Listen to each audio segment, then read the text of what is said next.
देश की राजधानी दिल्ली में बढ़ते प्रदूषण का सबसे ज्यादा असर यहाँ पानी के सबसे बड़े स्रोत यमुना नदी पर देखने को मिल रहा है। यमुना नदी दिल्ली में कितनी प्रदूषित हो चुकी है, इसका अंदाजा इसी बात से लगाया जा सकता है कि ये पानी पीने तो छोड़िए नहाने लायक भी नहीं रहा है। एक रिपोर्ट में इस बात का खुलासा हुआ है। पवित्र माने जाने वाली यमुना नदी में प्रदूषण का आलम यह है। यमुना का 76% प्रदूषण भी दिल्ली के पड़ने वाले इसके 2% हिस्से में ही मिलता है। दिल्ली के आर्थिक सर्वेक्षण 2021 के मुताबिक यमुना नदी का 54 किलोमीटर हिस्सा दिल्ली से होकर गुजरता है। ये क्षेत्र पल्ला से लेकर बदरपुर तक है, लेकिन वजीराबाद से असगरपुर गांव तक यानी लगभग 22 किलोमीटर का हिस्सा सबसे ज्यादा प्रदूषित है। कहने को तो यमुना की कुल लंबाई का ये केवल 2% हिस्सा ही है, लेकिन यमुना नदी का 76% प्रदूषण इसी 2 हिस्से में होता है। दिल्ली प्रदूषण नियंत्रण समिति की ओर से यमुना में 9 जगहों पर पानी की गुणवत्ता की निगरानी की जाती है।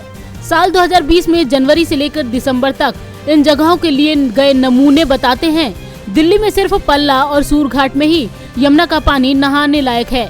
यहाँ पर पानी की गुणवत्ता बायोलॉजिकल ऑक्सीजन डिमांड BOD और डिसॉल्व ऑक्सीजन DO की तय मानकों के अनुसार पाई जाती है। पल्ला में BOD का औसत स्तर 2.56 और DO का स्तर 7.19 रहा। सूरघाट में BOD का स्तर 3.42 और DO का स्तर 5.87 रहा है। बाकी 7 जगहों पर यमुना का पानी बेहद प्रदूषित है। खजूरी पलटून पुल पर ये प्रदूषण 10 गुना तो ओखला बैराज पर ये 12 गुना ज्यादा है। ऐसे में आपको बताते हैं क्या है BOD और DO।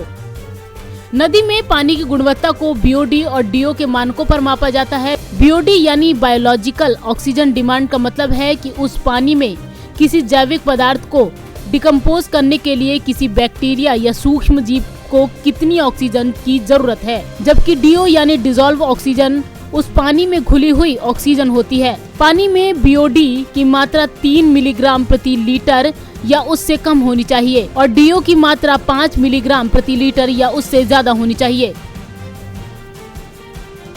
दिल्ली में 24 बड़े नालों के जरिए घरेलू सीवरेज का बड़ा हिस्सा यमुना में पहुंच जाता है, जबकि उद्योगों से निकलने वाले सीवरेज का भी काफी बड़ा हिस्सा यमुना में ही गिरता है।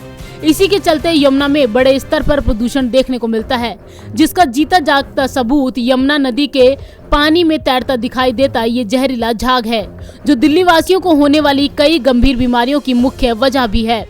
ऐसे में साफ है कि अगर यमुना को साफ करने के लिए काम अभी से शुरू नहीं किया गया तो आने वाले दिनों में दिल्ली वालों को पानी की किल्लत का सामना तो करना पड़ेगा ही और बीमारियों का डर तो है ही। नवोदय टाइम्स के लिए संगीता सिंह की रिपोर्ट, दिल्ली।